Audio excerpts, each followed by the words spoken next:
Mes chers compatriotes, pour la 6e fois, j'ai le privilège de partager avec vous ce moment des vœux. Avec vous, officiers et soldats dans notre armée qui nous protégeaient. Avec vous, policiers, gendarmes, pompiers, forces de sécurité, sauveteurs en mer qui veillaient sur cette soirée. Avec vous, médecins, soignants, patients. Avec vous, agents publics qui assuraient la continuité de nos services. Avec vous, citoyens engagés professionnellement ou dans nos associations. Avec vous, nos compatriotes d'outre-mer. Avec vous tous qui êtes en famille, en France ou à l'étranger. Et plus particulièrement avec vous, dont la vie a fait que vous vous sentez seul ce soir. Vous qui êtes dans l'épreuve et vers qui vont nos pensées. Les cérémonies de vœux ont ceci de singulier. Elles obligent à parler d'un futur qu'en vérité on ne connaît pas. Dont nous savons pourtant avec certitude que nous devrons l'affronter avec nos forces et nos faiblesses, mais en pays unis. Dans les responsabilités qui sont les miennes, je ne perds jamais de vue cet impératif d'unité de la nation que nous formons tous ensemble. Si nous cédions à l'esprit de division qui nous presse de toutes parts, nous n'aurions à peu près aucune chance de nous en sortir, dans un monde si rude, dans des temps si durs. Alors je nous souhaite, avant toute chose, de vivre 2023 autant que possible, en pays uni et solidaire, reconnaissant la place de chacun et respectueux de tous. Je repense aux vœux que je vous présentais à la même heure il y a un an. Qui aurait imaginé à cet instant que, pensant sortir avec beaucoup de difficultés d'une épidémie planétaire, nous aurions à affronter en quelques semaines d'inimaginables défis. La guerre revenue sur le sol européen, après l'agression russe, jetant son dévolu sur l'Ukraine et sa démocratie. Des dizaines, peut-être des centaines de milliers de morts, des millions de réfugiés, une effroyable crise énergétique, une crise alimentaire menaçante, l'invocation des pires menaces, y compris nucléaires. Qui aurait pu prédire la vague d'inflation ainsi déclenchée, ou la crise climatique aux effets spectaculaires encore cet été dans notre pays? Pourtant, au fil de ces saisons de danger, ce qui est demeuré constant, une fois encore cette année, est notre capacité collective à relever ensemble ces défis. Oui, durant cette année, la France a porté avec l'Europe la voix du droit et de la liberté pour soutenir l'Ukraine. Des milliers d'entre vous ont fait œuvre de solidarité en accueillant dans nos villes et dans nos villages des réfugiés fuyant l'invasion russe. La solidarité nationale, financée par les contribuables français, a permis d'atténuer la hausse des prix de l'énergie pour chacun, de sauvegarder nos entreprises, de protéger particulièrement les revenus des plus modestes d'entre nous. Et grâce à notre action collective, nous avons soutenu la croissance, contenu l'inflation à des niveaux inférieurs à ce que connaissent nos voisins, et porté le chômage à son plus bas depuis 15 ans. Nous avons en effet, cette année, continué de créer des emplois et des emplois de qualité.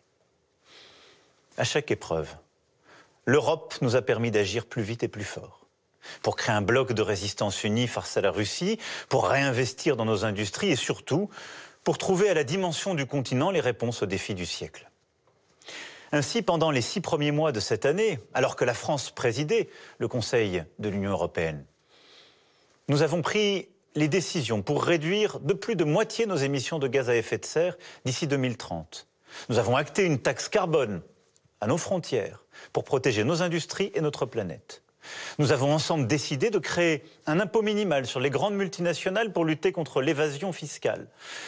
Et nous avons ensemble commencé à mieux encadrer les grandes plateformes du numérique. Et malgré toutes ces crises, tous ces défis, 2022 fut aussi, pour nous tous, une année démocratique intense, au cours de laquelle vous avez renouvelé notre Assemblée nationale et où vous avez, lors de l'élection présidentielle de ce printemps, décidé de me confier un nouveau mandat de 5 ans à la tête de notre nation, ce qui m'honore et m'oblige. 2022 fut aussi, une fois encore, une année de rayonnement artistique, culturel, sportif de notre pays, avec 2 prix Nobel et tant de grands moments de création et de sport. De tout cela, de tout ce que nous avons ensemble accompli durant l'année qui s'achève, soyons fiers. Il nous faut nous munir de cette fierté et de cette confiance pour aborder l'année qui vient. Car je crois que cette année 2023 est d'abord celle de questions que je sais inquiétantes et de crises une fois encore à affronter. Aura-t-on des coupures d'électricité? Si nous continuons à économiser l'énergie, comme nous le faisons depuis quelques mois, et comme je vous l'annonçais dès le 14 juillet dernier, et que nous continuons de remettre en service nos réacteurs nucléaires comme prévu, nous y arriverons. C'est entre nos mains. Aura-t-on des augmentations du prix de l'énergie? Là aussi, nous avons mis des réponses concrètes en place. Je le dis à chacun d'entre vous, car alors que les prix de l'énergie ont atteint des niveaux historiques, la hausse restera plafonnée dans notre pays. Je le dis en particulier à nos artisans, nos boulangers, mais aussi à nos entreprises les plus industrielles. Dès demain, vous aurez des aides adaptées, en plus du bouclier tarifaire déjà mis en place, de telle sorte que la pérennité de votre activité, de nos emplois, de notre compétitivité puisse être assurée.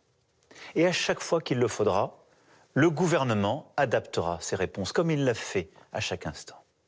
Surtout, nous accélérerons les solutions pour sortir de nos dépendances et avoir un prix de l'électricité qui correspond à son coût de production. Allons-nous à nouveau subir une vague de Covid?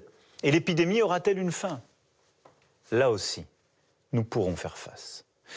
D'abord, grâce à l'usage raisonnable et adapté des gestes barrières contre le virus que nous avons appris. Ensuite, grâce à la vaccination qui a montré son efficacité. Et j'incite ce soir tous nos compatriotes de plus de 70 ans en particulier à faire leur rappel ou à se faire vacciner si ce n'est pas déjà fait. Enfin, en testant, en séquençant, en établissant des contrôles aux frontières. C'est ce que le gouvernement a décidé de faire dans nos aéroports dès demain, pour les avions arrivant de Chine où l'épidémie bat son plein et où nombre de restrictions ont été relâchées. Devra-t-on travailler plus longtemps en 2023 ? Là aussi, comme je m'y suis engagé devant vous, cette année sera en effet celle d'une réforme des retraites qui vise à assurer l'équilibre de notre système pour les années et décennies à venir. Il nous faut travailler davantage. C'est le sens même de la réforme de l'assurance chômage qui a été portée par le gouvernement et votée par le Parlement. C'est aussi le sens de cette réforme sur laquelle le gouvernement, avec les partenaires sociaux et le Parlement, a travaillé dans les mois qui viennent pour finir de mettre en place des nouvelles règles qui s'appliqueront dès la fin de l'été 2023. L'objectif est de consolider notre régime de retraite par répartition qui, sans cela, serait menacé, car nous continuons de financer à crédit. Pour ce faire, l'allongement de nos carrières de travail sera progressif. Il se fera par étapes sur près de 10 ans. Il sera aussi juste, en tenant compte des carrières longues, des carrières hachées, de la difficulté de certaines tâches, de certains métiers. Mais c'est cela qui nous permettra d'équilibrer le financement de notre retraite dans notre pays, et c'est une chance où l'on vit plus longtemps, d'améliorer la retraite minimale pour toutes celles et ceux qui ont travaillé afin d'avoir tout leur trimestre, et de transmettre à nos enfants un modèle social juste et solide, parce qu'il sera crédible et financé dans la durée. Dans la longue histoire de notre nation, il y a eu des générations pour résister, d'autres pour reconstruire, d'autres encore pour étendre la prospérité conquise. En ce qui nous concerne, il nous revient d'affronter ce nouveau chapitre d'une rude époque. Et au-delà des urgences de cette année, que je viens pour partie de mentionner, d'avoir la charge de refonder nombre des piliers de notre nation. Qu'il s'agisse de notre école, de notre santé, de nos transports, de l'aménagement de notre territoire, de nos industries et j'en passe. Il nous faut pour cela rester unis, mais aussi maintenir une ambition collective intacte. Une ambition pour continuer de transformer notre pays face au corporatisme et face à toutes les bonnes raisons de faire comme avant ou à la tentation de l'esprit de défaite. C'est ainsi que nous serons utiles à notre jeunesse et aux générations qui viennent. Depuis 5 ans, nous avons largement commencé ce travail de transformation, de simplification, de lutte contre les pesanteurs, mais c'est parfois trop peu, encore souvent trop lent. Et comme vous, je m'impatiente, mais sans jamais céder à la facilité ou à la fatalité. Aussi, je nous souhaite pour 2023 par notre travail et notre engagement, d'œuvrer à refonder une France plus forte, plus juste, pour la transmettre à nos enfants. C'est par notre travail et notre engagement que nous pourrons augmenter les moyens des forces de sécurité intérieure, de notre justice, de nos armées, face aux nouveaux défis géopolitiques et à la multiplication des conflits. C'est par notre travail et notre engagement que nous lutterons plus efficacement contre les trafics, contre l'immigration illégale dans notre hexagone comme dans nos outre-mer. Restons fidèles à nos valeurs, toujours. Intégrons mieux par la langue et le travail. Protégeons les combattantes et les combattants de la liberté, comme celles et ceux qui viennent d'Iran ou d'ailleurs. Mais gardons le contrôle de nos frontières, de l'unité de la nation.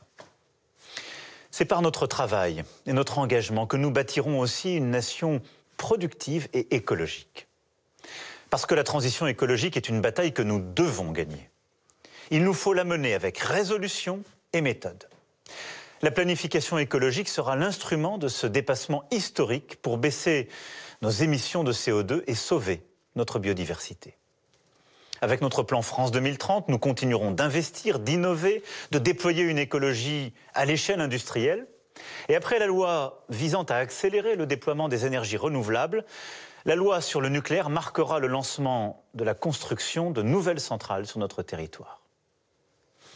C'est par notre travail et notre engagement que nous restaurerons aussi une nation de confiance. En rendant chaque jour notre laïcité effective, car elle est un principe de liberté. Et elle ne retire rien à la place de la religion dans le fort intérieur de chacun, pour tous ceux qui croient.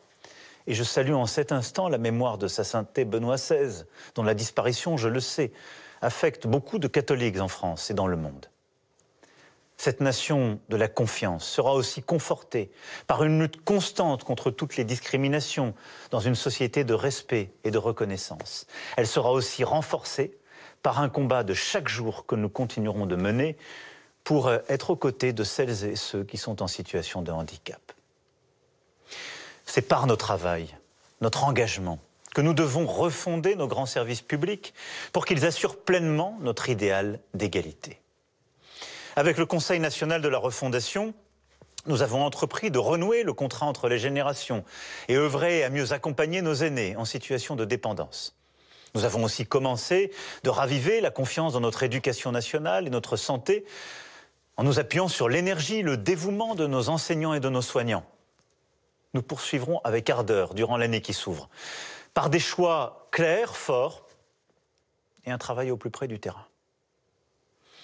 C'est par notre travail et notre engagement que nous bâtirons une société plus juste. Société plus juste, c'est d'abord une société où l'égalité entre les femmes et les hommes est effective. Et là aussi, ce qui est la grande cause de mes 2 quinquennats continuera d'alimenter le travail du gouvernement et de nourrir l'action de chaque jour. Mais une société plus juste, elle est aussi sur le plan social. Pas par plus d'impôts, non, ni en léguant plus de dettes aux générations suivantes, mais en améliorant l'accompagnement de nos enfants, de nos adolescents, en réformant notre lycée professionnel, en améliorant l'orientation de nos adolescents pour trouver les bonnes formations et les bons métiers, en réindustrialisant plus vite, plus fort notre pays pour offrir de nouveaux emplois et des carrières d'avenir.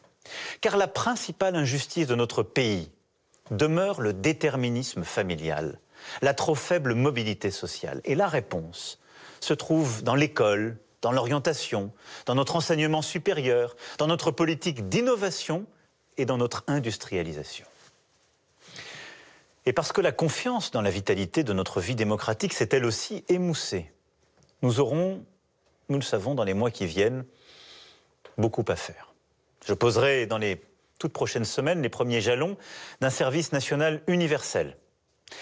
Nous aurons à lancer les aménagements nécessaires à nos institutions et à notre vie publique et citoyenne.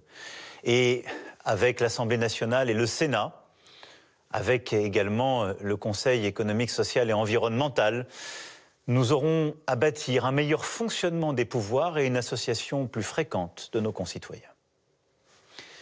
La France et l'Europe ont un rôle éminent à jouer dans ce moment de notre humanité, alors que tant de régimes autoritaires viennent bousculer nos démocraties et leurs fondements. Protéger nos enfants, protéger notre information libre et indépendante, l'ordre libre et juste qui permet aux citoyens d'être heureux. Voilà quelques-uns des combats de notre époque. Nous sommes tenus de nous en saisir. Oui, c'est bien par notre travail et notre engagement que nous pourrons nous donner les moyens de nos aspirations pour aujourd'hui et de nos ambitions pour demain. En somme, en 2023, nous aurons à consolider pas à pas notre indépendance énergétique, économique, sociale, industrielle, financière, stratégique et à renforcer notre force d'âme, si je puis dire. C'est ce que nous devons à nos enfants. Ce n'est pas et ne sera jamais une course aux illusions perdues d'avance, car cette indépendance française doit trouver dans notre Europe son relais, son complément. Quand tant de pays se rêvent des empires, quand tant d'entreprises s'imaginent des royaumes, nous avons un continent pour former un espace de paix et de liberté, de prospérité et de solidarité, de droit et de puissance. Depuis 2017, nous menons ce combat pour que notre Europe rassemble ses forces et pour qu'à 27, nous soyons plus forts. C'est pour cela que j'ai mené ce combat ces dernières années, que vous m'avez entendu alerter aussi les autres Européens afin de défendre nos industries et nos emplois il y a quelques semaines après les décisions des autres continents.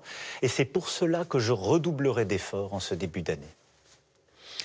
Mes chers compatriotes, je veux ici et ce soir en votre nom dire à nos amis ukrainiens: nous vous respectons et nous vous admirons. Votre combat pour la défense de votre nation est héroïque et il nous inspire. Et durant l'année qui s'ouvre, nous serons sans faillir à vos côtés. Nous vous aiderons jusqu'à la victoire et nous serons ensemble pour bâtir une paix juste et durable. Comptez sur la France et comptez sur l'Europe. Quant à nous, soyons cette génération de bâtisseurs. Dans les prochains mois de 2023, les travaux de reconstruction de Notre-Dame de Paris, ce chantier exceptionnel, s'avanceront vers leur terme. Dans les prochains mois, tout notre pays se rassemblera fraternellement à l'orée des Jeux Olympiques et Paralympiques et à l'occasion de la Coupe du Monde de rugby en France. Dans les prochains mois, grâce au plan France 2030, les premières voitures électriques entièrement construites sur notre territoire sortiront d'usines et tant d'autres projets adviendront partout sur notre territoire pour permettre à la France tout à la fois de réduire le carbone et le chômage. Dans les prochains mois, dans nos salles de classe, dans nos hôpitaux, comme chez nos médecins en ville, vous verrez les premiers changements tangibles de la rénovation de notre école et de notre santé. Pour tout cela, je forme pour nous tous des vœux d'unité, des vœux d'audace, des vœux d'ambition collective et des vœux de bienveillance. Des crises, mes chers compatriotes, ensemble, nous en avons tant surmonté. Je nous sais capables de relever celles qui sont devant nous et d'être cette génération qui a la responsabilité de refonder la France et l'Europe pour les transmettre plus fortes, plus belles, plus justes à nos enfants. Ensemble, nous allons réussir. Et c'est fort de cette confiance que je vous présente tous mes vœux pour cette année nouvelle. Vive la République, vive la France.